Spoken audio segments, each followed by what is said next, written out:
कोट्यावधी रुपये एकनाथ शिंदे यांच्याकडे पडलेले आहेत। मुख्यमंत्री महोदयांच्या आशीर्वादानेच ही गुंडागर्दी चालू आहे का? तर PMLA ॲक्टनुसार त्यांच्यावरती अशा प्रकारची कठोर कारवाई होणं गरजेचं आहे। मुख्यमंत्री एकनाथ शिंदे यांना तात्काळ अटक करा अशी मागणी विरोधकांकडून करण्यात येत आहे। भाजप आमदार गणपत गायकवाड यांनी एकनाथ शिंदे यांच्यावर गंभीर आरोप केले। त्यांच्या या आरोपानंतर राजकीय वर्तुळात एकच खळबळ उडाली आहे। गणपत गायकवाड हे सध्या गोळीबार प्रकरणी अटकेत आहेत। त्यांच्या आरोपानंतर आता ठाकरे गटाकडून मुख्यमंत्र्यांवर तात्काळ कारवाईची मागणी करण्यात येत आहे। तर मुख्यमंत्र्यांवर कारवाई करत त्यांना अटक करा अशी मागणी ठाकरे गटाच्या उपनेत्या सुषमा अंधारे यांनी केली। जो कोणी चिथावणीखोर वक्तव्य करतो किंवा चिथावणी मिळेल अशा पद्धतीचे वर्तन करतो, अशा लोकांना तुम्ही प्रिकॉटरी ॲक्शन म्हणून अटक करताना शिंदे साहेबांच्या सोबत असणारा प्रत्येक जण चिथावणीखोर भाषा करतो आणि त्यातल्या एकालाही अटकाव घालण्यामध्ये मुख्यमंत्री महोदयांना यश आलेले नाही। आणि याचं एक उदाहरण नाही, असंख्य अब्दुल सत्तार, किशोर पाटील, प्रकाश सुर्वे, सदा सरवणकर, संतोष बांगर, गीता जैन ही कितीतरी नावं आहेत की ज्या लोकांनी सातत्याने गुंडागर्दी करत लोकांमध्ये दहशतीचं वातावरण तयार केलं, पण यातल्या एकाही माणसाला अडवण्याचे धारिष्ट्य सन्माननीय मुख्यमंत्री महोदयांनी दाखवले नाही। याचा अर्थ मुख्यमंत्री महोदयांच्या आशीर्वादानेच ही गुंडागर्दी चालू आहे का?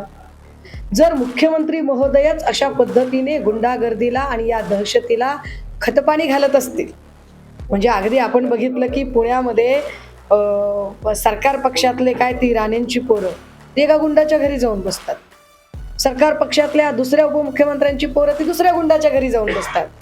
तुम्ही मेसेज काय देताय महाराष्ट्राला? भारतीय जनता पक्षाचे खासदार जे लोकप्रतिनिधी आहेत, 3 वेळा आमदार आहेत, भाजपचे सत्ताधारी पक्षाचे खासदार आहेत, त्याने गुन्हा केलेला आहे, ते आता तुरुंगात आहे। त्यांचं स्टेटमेंट आहे की माझे कोट्यावधी रुपये हे एकनाथ शिंदे यांच्याकडे पडलेले आहेत, मी दिलेले आहेत। का कोट्यावधी रुपये? माझ्यानुसार हा आकडा 100 कोटीच्या वर आहे। आमच्या सगळ्यांच्या माहितीनुसार आणि त्या भागातल्या लोकांनी दिलेल्या माहितीनुसार हा आकडा 100 कोटीच्या वर आहे आणि गेल्या 10 वर्षामध्ये ही रक्कम त्यांच्याकडे पोचलेली आहे। प्रश्न आहे का? याचा शोध ईडीने घ्यायला पाहिजे।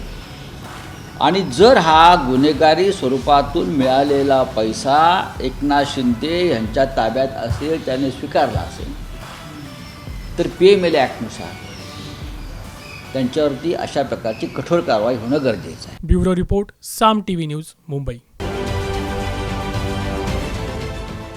देश विदेशातील प्रत्येक घडामोडींचे लाईव्ह अपडेट मिळवण्यासाठी आता साम टीव्हीच्या सर्व सोशल मीडिया प्लॅटफॉर्मला लाईक, फॉलो आणि सबस्क्राईब करा।